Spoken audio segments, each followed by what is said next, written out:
Welcome, everybody, to the next in our CEO interview series of If I Knew Then Conversations.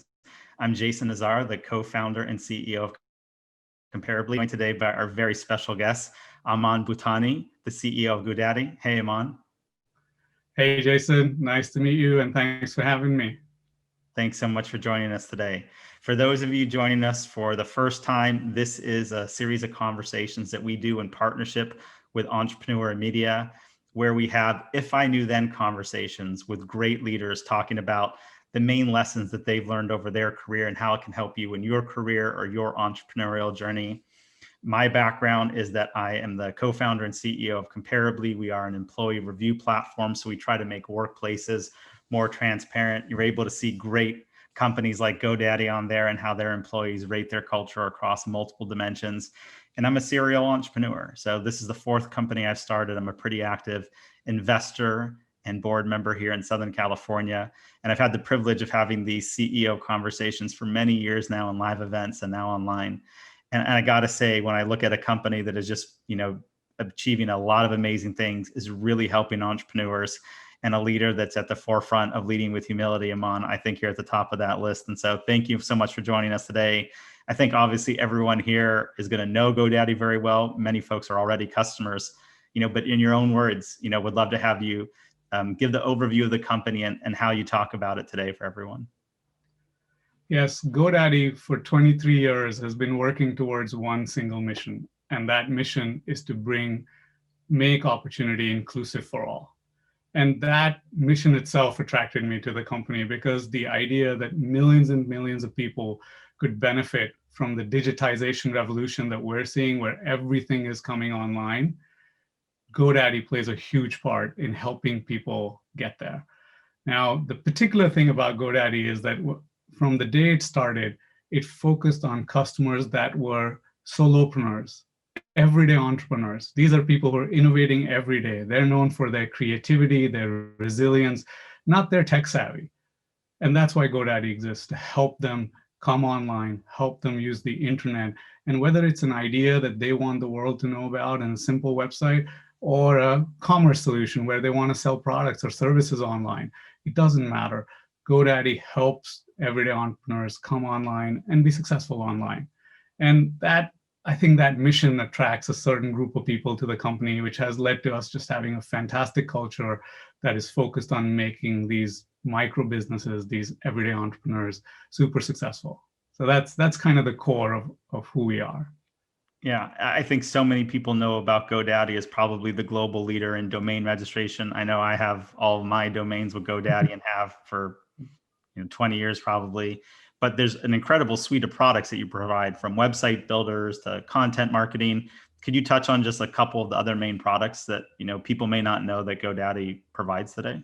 Yeah, GoDaddy focuses on the dream, create, and grow phases for our customers.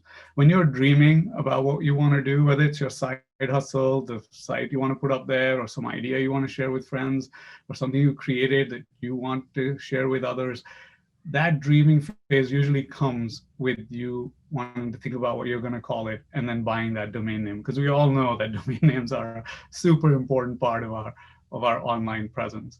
And GoDaddy is the leader in domain names in the world. There's no doubt about it. But where we have grown over the years is to go into the create phase, where you set up your presence. And that presence may be a website, like you said. It may be on social media that GoDaddy can help you with posting and content creation.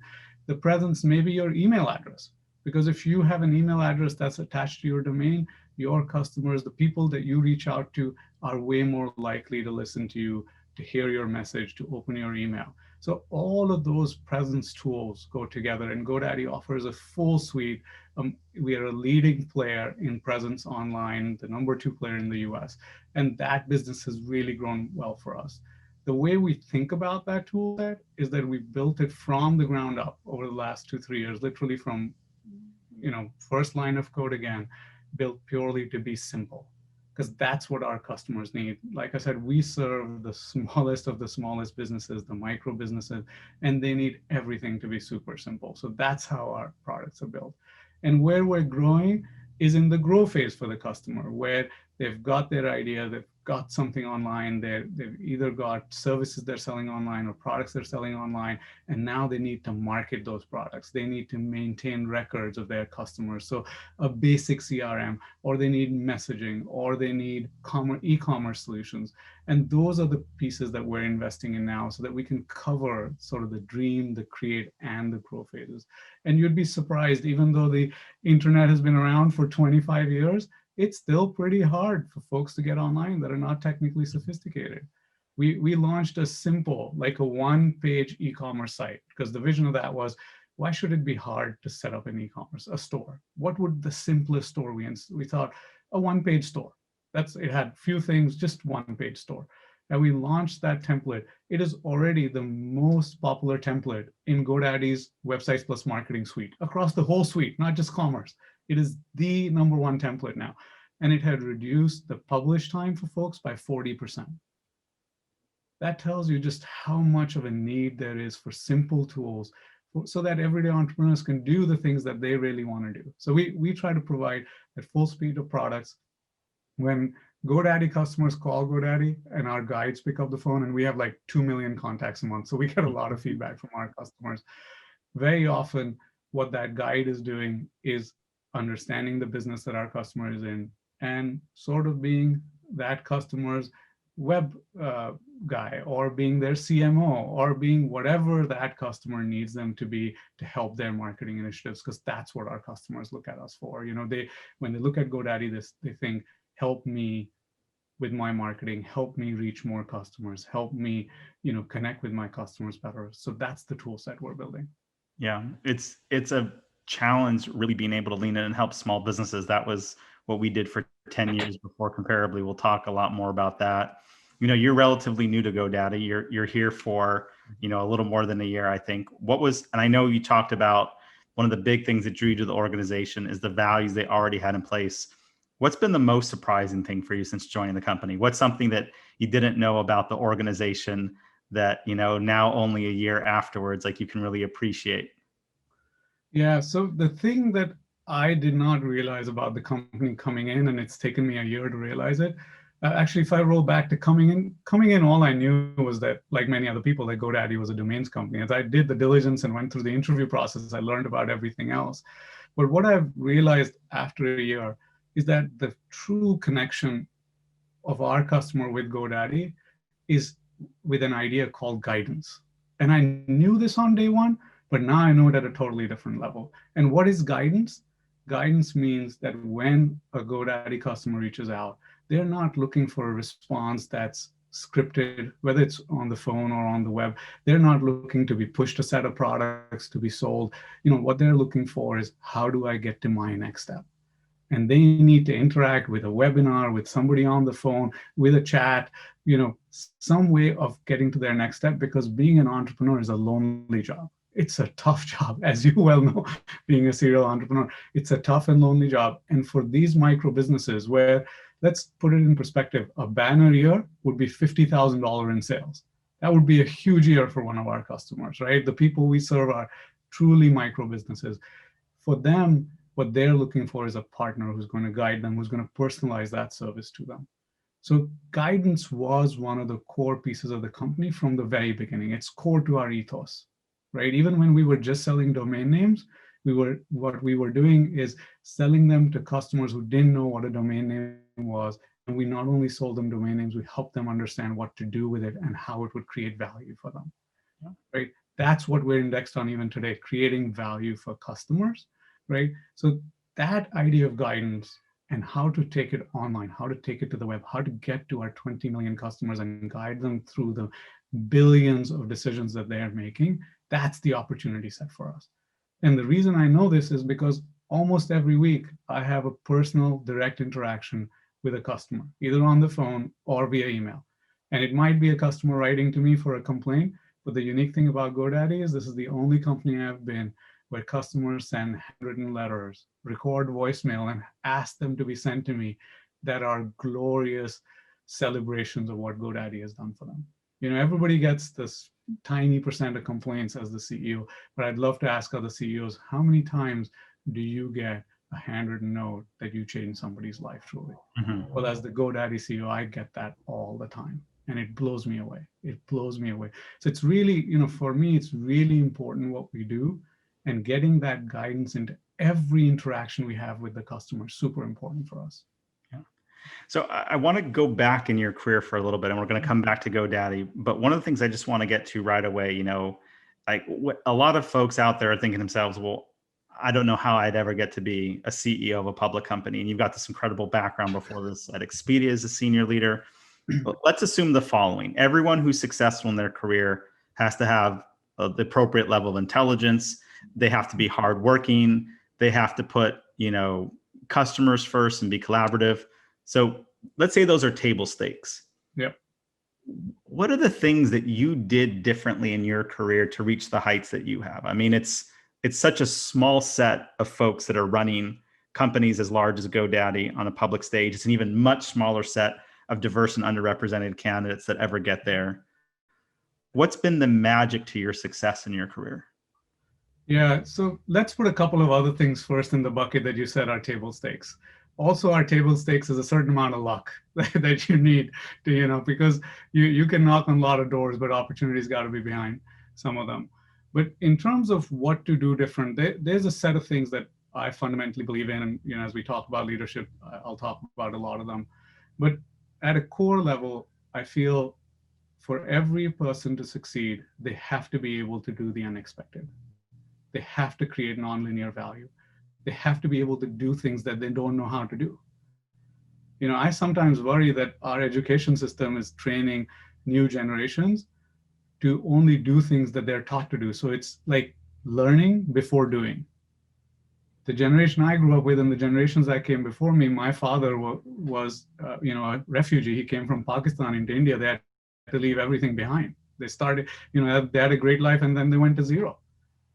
There was no learning before doing. It was doing by learning, or learning by doing, whichever. It was together that those two actions happened, right?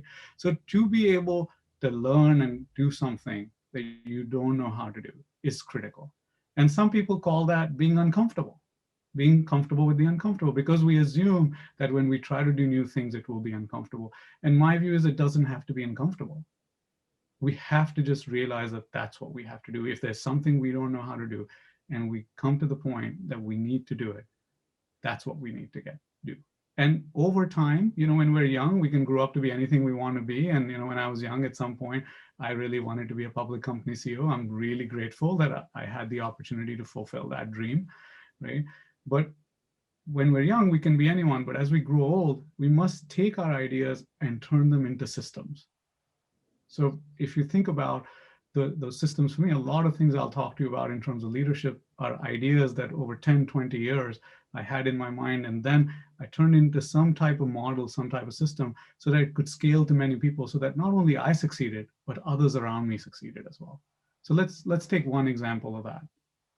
For years, people I've mentored have come to me, and one of the most important questions they ask me when they reach out to me is, should I do X? And that X might be some new, job they want to take on outside of the normal job they had, take a special project, or, it might be a new job that they have to take on, or a new role. It might be lateral, it might be downwards, right? And they ask me that question. And I've been asked that question so many times that ultimately I came up with a frame to think about it. And my answer now always is, and has been for the last few years, if you're evaluating a new opportunity, whether it's additional to the one you have or a completely new one, what you want to do is the soulmate test. What is the soulmate test? Well, it's based on the idea that we spend an enormous amount of time working.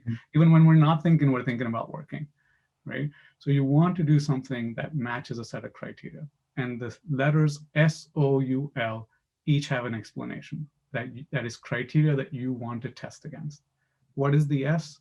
The S is that you want to do something that you are hungry for. And there's a big difference between hunger and motivation, right? Motivation is important, passion is important. Hunger, we all feel equally. And by the way, if you don't know what hunger feels like, give me 24 hours, I'll get you there. You will know what it feels like, right? So I want you to do something that you're hungry for, because it is going to wake you up in the morning. Even when you're successful and you feel like getting complacent, it will wake you up in the morning because that hunger is burning inside you. So do something you're hungry to do. Evaluate the opportunity against it. The O actually stands for opportunity, because I believe that people who are successful not only work hard, have great, get lucky, smart, all of that stuff, they actually ride waves. We're riding a wave of the internet today. 100 years ago, my style of leadership, my ability to have computers speak to me would not have been valuable. There weren't computers, right? So we are riding waves, and we need to understand that. And the best way to identify a wave is to look for opportunities that are much bigger than you. So look for opportunities that not only get you return, but they're going to create value for lots and lots of people. And if you look for those opportunities, you're going to ride waves, and it's going to really help you. The U is that you must bring something unique to the table. Going into a new role, taking on a new project. I'll give you one or two examples. That'll be interesting, I think, for others to hear about when I stepped out of the line and did something different. But if you don't bring something unique to the table, you don't have a competitive advantage doing that job. In fact, when I interviewed for GoDaddy, majority of the time was spent me interviewing the senior leadership, the CEO, and the board on why me. What was I bringing to the table that they really wanted, so I could evaluate their evaluation of me, right? And only when I got satisfactory answers, and of course they had a bunch of questions. I presented to the board, and they'd given me 9 questions and 90 minutes, and I presented everything that they wanted me to cover. But then when they asked me what I wanted to ask them, it was to know why they had picked me. And that unique thing that you bring to the table gives you the competitive advantage to win in that new role or on that new project. And the L, it's all about learning. Every step you take, make sure that there is something you don't know how to do in that role so that you have an opportunity to learn. It will never, because you're focused on learning, as you're successful, you will understand the perspective of abundance in life. And that abundance is a beautiful, a fantastic thing. But to keep yourself going, you want to constantly be learning something. You want that next challenge in front of you so that you lean in and learn how to do it. And by the way, if you don't fail at anything, the things you try, you've got to fail at least a percentage of the time. Because if you're not failing, you're not trying something hard enough. You're not trying something that you need to learn about. Yeah. So when we put the soul test together, right, to me, that's taking the ideas, and as people through their evaluating whether they should put their time, their energy into something, because those are the 2 most valuable things, right? Whether they should push it up against the soul test. If it means this meets the soul test, you should do it. Yeah. One of the things you and I share too is immigrant experience. My dad's a first generation immigrant, and he came to the country working for $1 an hour in the 50s, and achieved, I think, what a lot of people would think of as a good, successful, career. And he instilled in us just that anything could go wrong at any time. He was always scared that things wouldn't go well, and just he had that depression mentality. And I think how it affected me was that things are supposed to be hard. Yes. And I think there's something about that immigrant point of view, that they just expect things to be hard, that helps them overcome challenges that maybe other people stop at. I'm curious to know, what advice did your parents either consciously or unconsciously try to give you that you didn't really see the full value of it till later in life? Because I often think that that's one of the most important things we get from our parents, which are the things that they try to instill us either consciously or unconsciously, that we don't really come around to until our 30s or 40s. Like, what was that for you? So many things I've learned from my parents. I tell you many stories, but I'll pick 2 that I think are very relevant to me right now in my life, that learnings that I only really understood, I'd have to say, after I was 40 years old. And they go back over 25 years. The actual learning moments go back really far.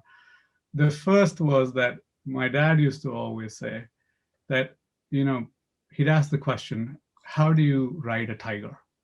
I don't know, is there an Iranian version of that? If I asked you the question, how do you ride a tiger? Most people, they think about it, they're like, well, I'm not really sure. And the answer is actually pretty simple. You ride a tiger on its neck, not its tail. And the reason for that is that when you ride the tiger on its tail, then when the tiger goes right, you go left. When the tiger goes left, you go right. And there's whiplash all through that, right? When you ride the tiger on the neck, you're always focused, your head's down, you're always aligned with where the tiger's going. And it doesn't matter how fast the tiger moves or how quickly the tiger turns, you turn at that same moment. And the fact is that change is a tiger. It's a constant in our lives now with the way the economy is today, with the way jobs are changing, with the way technology is changing things, with the way the world interacting with each other is changing things. Change is getting accelerated in a very fast way.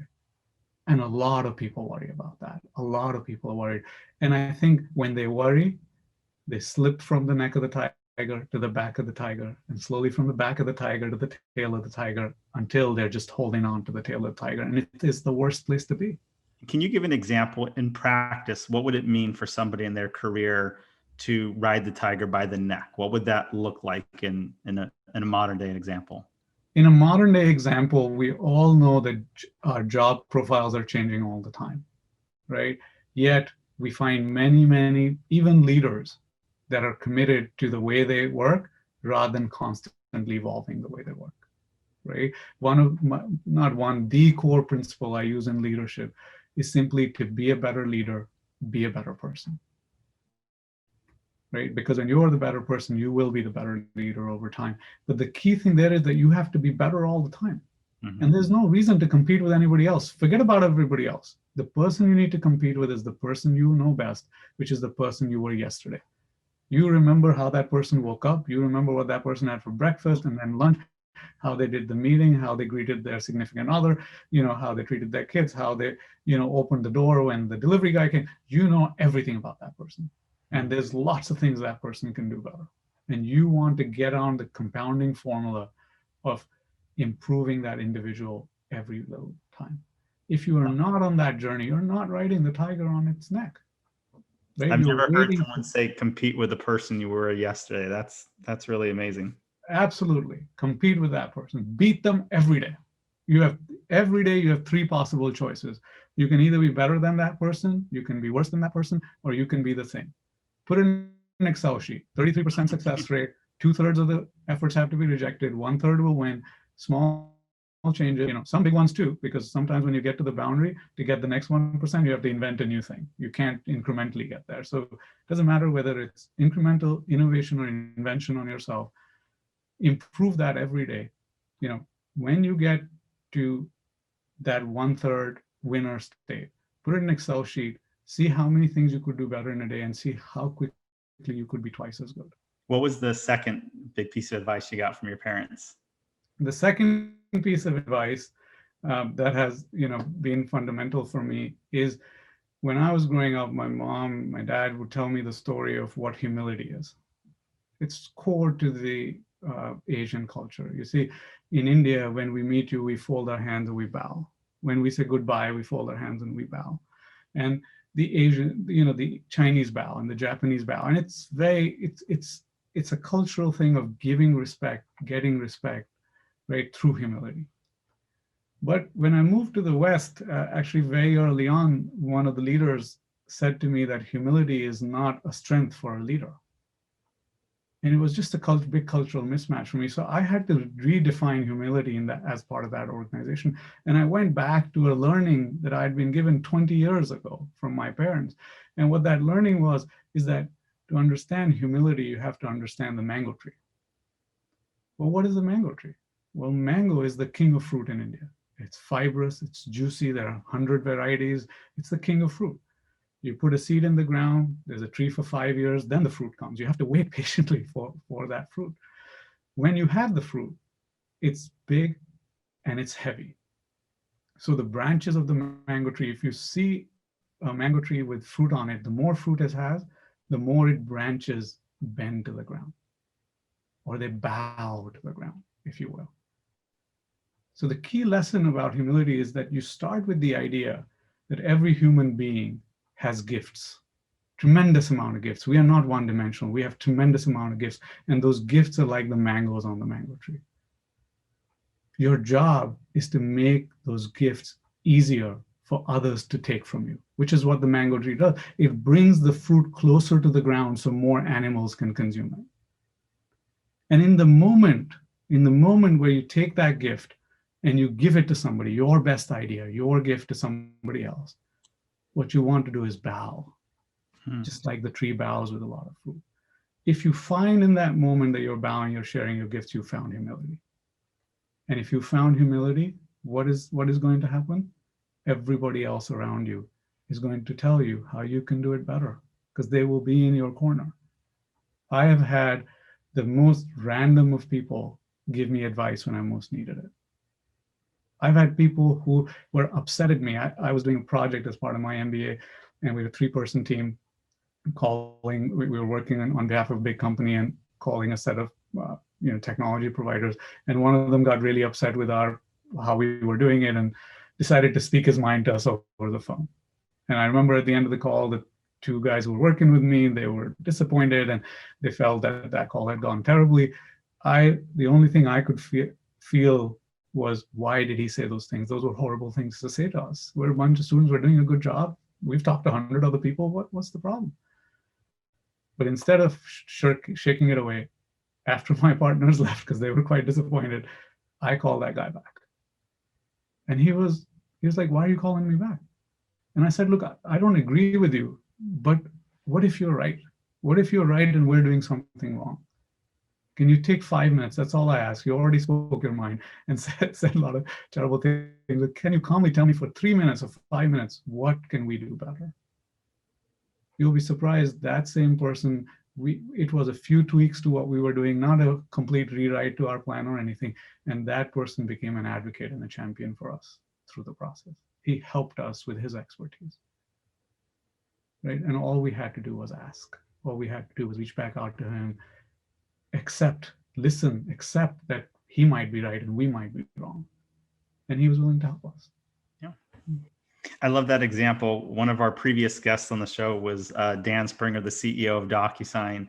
And he actually self-identified that the biggest lesson that he learned was to have more humility in his career, and how he didn't feel that early on as a CEO and a leader, that's who he was, and that's now really the most important thing he's learned. And so I'm going to ask you the same question, which is the time machine question. Yeah. So if you could take a time machine and you could talk to, the 20s version of Aman, and you could give him any piece of advice professionally, what's that advice going to be and why? Oh my God, if I could coach that guy, it would be so much better for me. Now, when I look back to the 20-year-old version of me, I see a person with promise, but with a tremendous lack of experience, and not realizing the amount of energy that was wasted on things that didn't matter. The most important thing that has become clear to me, and it was not clear to me when I was young, is that life, or I don't know if it's success, but I think of it as life, that life is sculpture, it's not painting.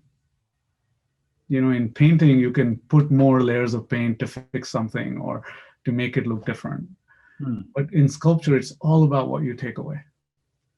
And as a 20-year-old, I was known as the person who was willing to work the 100 hours a week every week, and who would just take anything on. And it was always more and more and more. And if it weren't for, the thing older, and I still work a lot of hours, don't get me wrong, I still get that feedback. It's not that I've fundamentally changed. I still get too much feedback about, sending emails late at night or over the weekend, and that still happens. But I am now much calmer than I was then. And hence, I'm not wasting energy like I was. And is that something, because I feel very much the same as you, is that something that has to come with age and experience, or do you feel like that's something somebody can internalize in their 20s? I think there has to be ways where what we learn can be passed on to the next generation. And I feel that with, my mother is a student of, and has been for 40 years, of science and spirituality. She reads about those topics, she talks about it, gives talks on it. And there are so many things that I know today because I stand on her shoulders on those topics. I did not have to really spend the energy to learn them in the same way. right? So it's true, we all stand on the shoulders of giants. There's no doubt about it. I think as we think about this way of leading, this way of living, that's completely different from how life would have been 100 or 200 years ago. Completely different, right? This world that we're talking about, where any one individual can start something and reach the world and have their idea be out there and make a success, or so many of us can be serial entrepreneurs. These things didn't exist Mhm. 100 years ago. This opportunity that we are blessed with, right? My father came from Pakistan, the Pakistan side of Greater India, was admitted into an engineering college. Likely very few kids at that time got to go to an engineering college, but he had to drop out and take a job as a typist in a jewelry store. Hmm. It was a jewelry store where Indians weren't allowed. Only foreigners visited it. And then his job was to write them letters and send them to the UK or America to say, hey, come back soon. It's a totally, like, the choices he had were very limited compared to the choices I had. Yeah. Right. So, And sorry. So, to not learn new things to deploy those choices better seems an awful waste of what our previous generations worked hard for. yeah. So same thing in your 30s. If you could talk to the 30s version of yourself, what either professional or personal advice would you give yourself, and why? One piece, one leadership learning I share a lot, that in the 30s I had not fully understood, was that winning is a formula. Winning is not random. Winning is not, sure that, on a bell curve, there'll be some percentage of ideas, people, however you want to plot it, that will win because of random reasons. But in the main part of the curve, winning is through a formula. And understanding your formula, being clear about it, being able to openly talk about it and improving it over time is critical.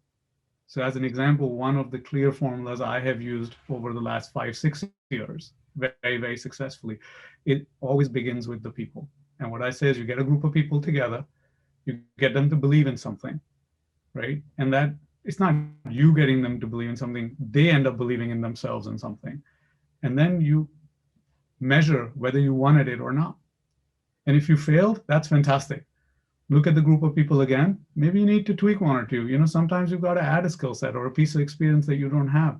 Sometimes you've got to say goodbye to somebody because they're just not a match. They don't believe in the same things that the rest of the group believes in. So, if you need to tweak it, tweak the group of people, but often you don't need to tweak it, and believe in something smaller. And keep going through that cycle again and again until you believe in something really small and win at it, cleanly win at it, objectively, like using the scientific method. Once you win at it, now keep going through the cycle, but every time believe in something bigger. Because what I learned in my late sort of 30s is teams grow to do things that you never imagined. You can have the highest of targets out there. The teams that are high functioning will just, they'll have a moonshot. They will beat it by so much that you could have never imagined that you could have done it, or the team could have done it, or you guys could have done it together. And that's the system you want to create. You want to create that relationship between groups of people that do the impossible. And then when they look back, they're like, oh, yeah, we did it. What's next? And that comes from the belief, people beliefs win formula. There are other formulas I talk about, but that's a basic formula that has helped me turn around companies, turn around businesses where people had stopped believing and there weren't many wins to look at.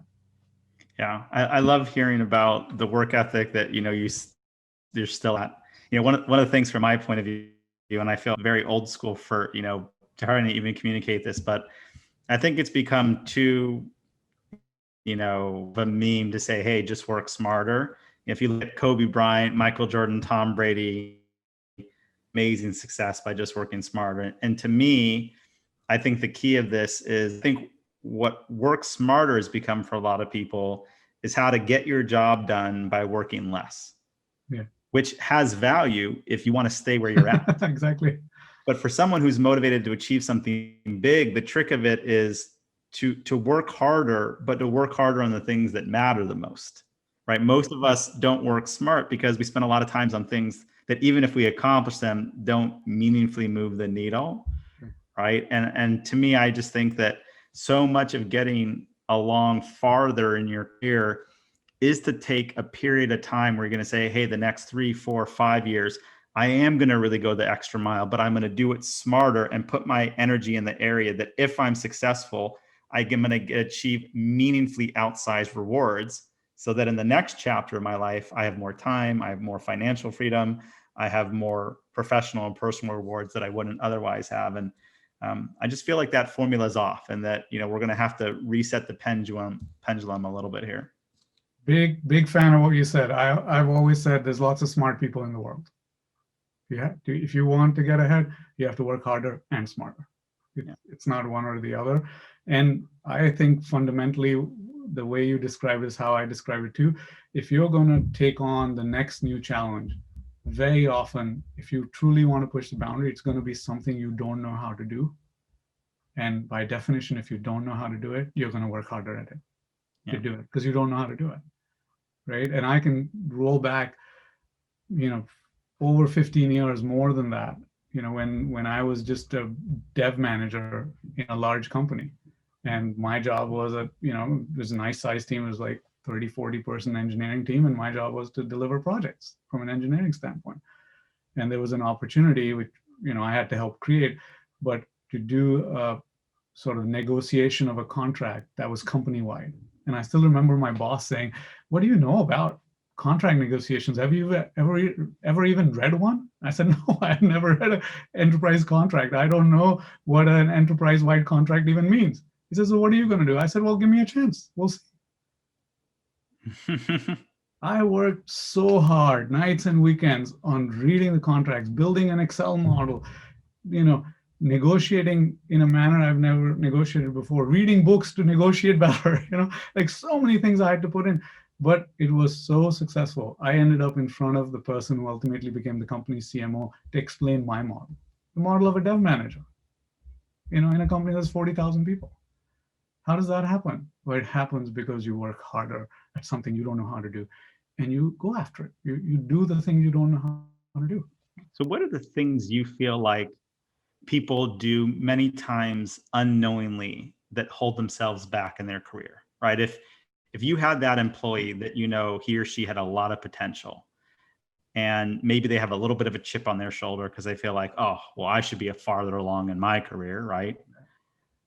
Like, what are the things that you would coach somebody on that, hey, this is how you are maybe getting in your own way to prevent yourself from getting to that place you want to get to in your career? Yeah, the piece I'm likely concerned most about with the young folks who are very capable, very talented, and doing well is the lack of failure turning into the fear of failure. Mm. And those two things together is, I feel, a huge limiter to people's careers. Mm.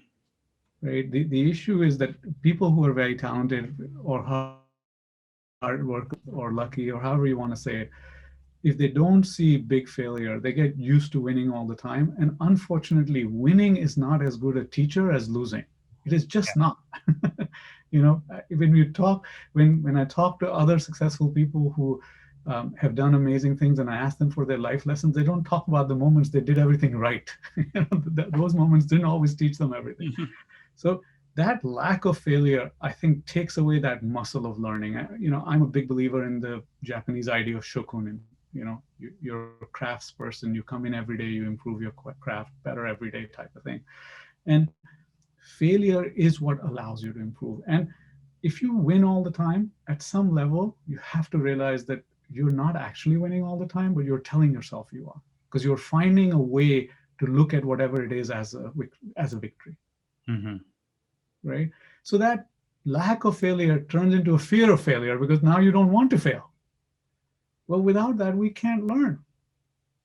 We just can't learn. So to me, as an example, I do it less now because I'm, typically talking to very senior leaders in interviews, but earlier in my career, not too early, but when I was at the senior levels and I'd have, VP level folks that I was interviewing, I would always ask them, give me a very specific example of something that you have failed. And if they asked me the question, I used to give them examples where I put to play hundreds of millions of dollars for the company and the outcome was a negative one. And then how we took that learning to improve it next time. And I have very real examples of that. But when But if they're not able to give good examples, or they say something like, yeah, the thing I failed at most is that I try too hard and it upsets people, or something like that, I'm like, actually, the biggest issue here isn't that you're not telling me when you failed, or you may not know. Perhaps, maybe you have never failed, but perhaps the biggest issue is you've never tried to do something so hard that you failed at it. Mm-hmm. And I'm looking for those people. I'm looking for the people that are going to swing for the fences, that are going to try so hard, that it would push the boundaries for themselves and the others, right? So when you ask me what's the most important thing, learning is the most important thing. And this combination of lack of failure and fear of turning into fear of failure is a very, very risky thing. Yeah. All right. So I want you to think about something that maybe you did as a leader, you didn't do well. And I'm going to share an example, and and there's certainly a lot of them. I have tons of them. It's funny because like micro investing is largely, especially at early stage, like who's someone with an incredible amount of integrity, and then actually someone who has a big fear of failure. Yeah. Because I think actually people are motivated to achieve more results by a fear of failure than a desire for success. That's at least my part of my worldview. And I will say in my case, like, I had raised a bunch of venture capital when I was in my mid-20s for this last company we did, and we sold it successfully to Intuit. But I was always so nervous and scared that I was going to let down these investors that made a bet on me. And it was a huge driver, much more so than, hey, I want to personally make a bunch of money. I didn't want to let down the people that made a bet on me, on my co-founder, on all the employees. And I felt that responsibility to them. One of the consequences of that is that I was very bad at trusting people to get to an outcome. Mm-hmm. And I would probably give somebody one chance. And if they didn't do a job well, I'd be like, all right, I'm going to do it now. And so I started doing everybody's job. People thought of me very much as a micromanager. And it wasn't even that I was micromanaging people. I was probably doing their job for them. And it took a long time and a fair bit of success for me to come to a place of saying, you know what? You're going to figure it out. Here's the outcome you're responsible for. If you need more support or resources or coaching, let me know. But this is your responsibility to achieve, not mine. Go make it happen. And I'm still trying to get better on that curve. I can't say I'm completely at where I want to be. But it took me a long time really to trust people. And I think I held the company back from success we could have had. I certainly held other people back in their careers. And I held myself back from where I could have been as a leader because I was a constant executioner instead of a coach and a cheerleader of other people's success. And that's been a long journey for me. That's been 17 years that I'm still trying to get better at that. What's an example of something for you that you feel like I did not do this well, that has been a work in progress for you that you try to get better at? Yeah, so there's actually many things, and one is somewhat similar, so I'll share that first, and we'll see if you want another one. I can give you a second one that's interesting as well. But I grew up through the tech ranks. I started as a programmer, as a developer, and one of the good things about writing code is that you learn how to break problems and fix them, put them back together. You can come back to a piece of code a month later and realize that the way you solve that problem is not the best way. There's a better way to solve the problem, and completely redo your work and make it better. So those were all very fantastic learnings. But as I came into more senior leadership roles, you have to get used to a level of ambiguity. You have to get used to a level of not having that detailed information.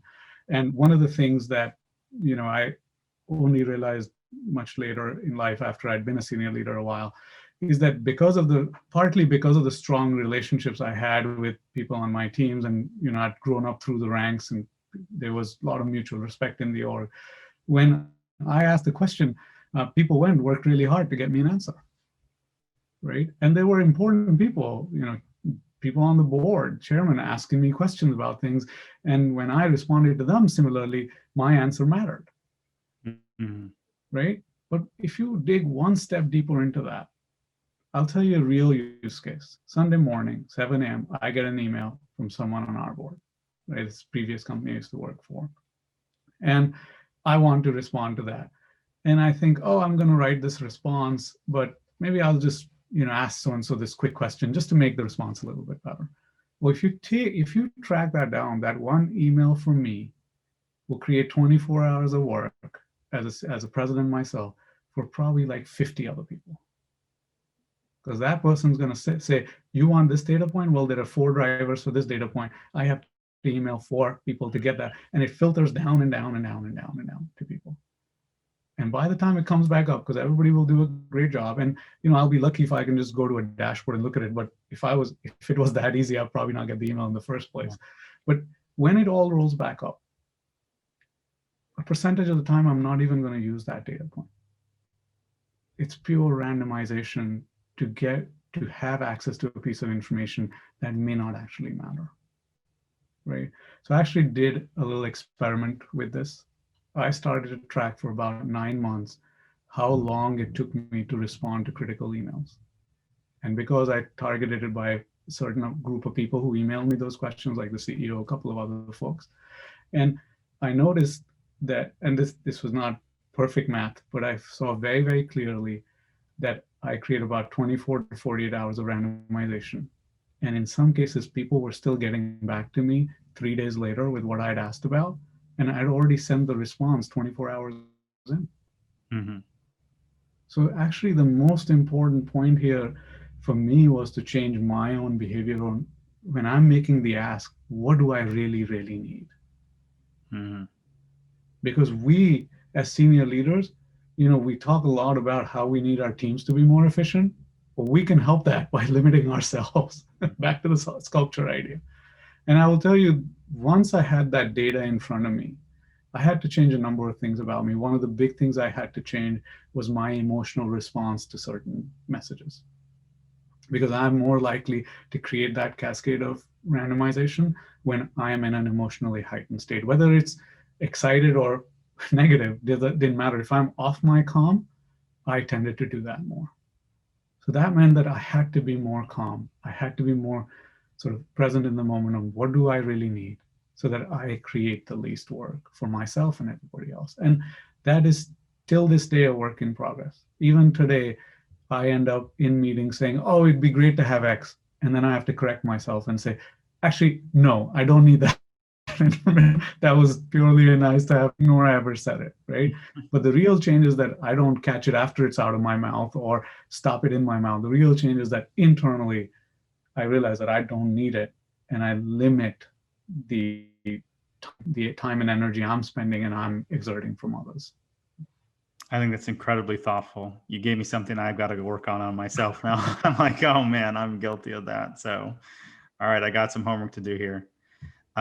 I want to talk about your company culture and kind of what you look for in candidates. Here's your page on Comparably. You've got great scores by women at your organization. You've won a number of our best place to work awards in the past. Your team, it's clear to see that they love working at GoDaddy. Everybody talks, Aman, about, hey, go hire the best talent, right? To me, after 20 years of hiring folks, I find it still very hard to know when someone's going to be amazing. I always say, I know when someone won't be the right fit. I know for 100% fact after 20 years when someone won't be great, but I'm still probably only 50-50 or less on knowing when someone is going to be amazing.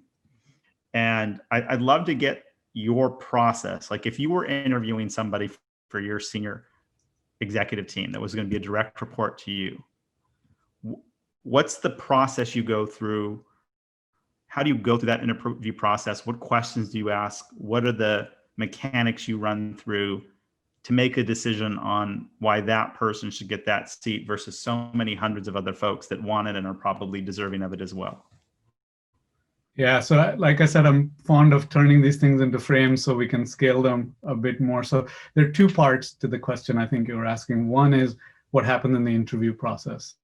And the second, which I think is actually a little bit of a different question, which is as senior leaders, what do we think makes people successful? Mm-hmm. I think it is important to fundamentally, for each individual who's bringing others on, to have their formula for how do you make somebody successful? Because it's not just about, like you said, knowing in advance that you hire the best talent and it just works. It's 50-50 at best, as you said. So, on the upfront part of the process, and you have to keep in mind, the type of people I'm interviewing generally have fantastic resumes already, right? They didn't get to me if they didn't already have that. So I have to look for what I call a match, the soul framework. And actually in the interview questions, what I'm looking for most of the time is, what is this person really hungry to do? And does that match the opportunity I have? Because on the opportunity set, I know what the opportunity is. I know the job. I don't know the person who's interviewing, but I know the job. What I'm looking for is, what are they hungry for? Do they see the opportunity I see, or do they see something else? And can we talk about it real time, not in some sort of prepared way? This just real time. Let's right here, right now. If you don't know something, like I've played improv games in interviews where I say, okay, you don't know about this area. Who do you want to talk to? They say, well, I want to talk to the VP of engineering. I'm like, great, I'm the VP of engineering. Ask me whatever question you want. Right? I will give you the information real time. I just want to see, what do you see and how does it connect back to what you want? What is it that you uniquely bring to the table?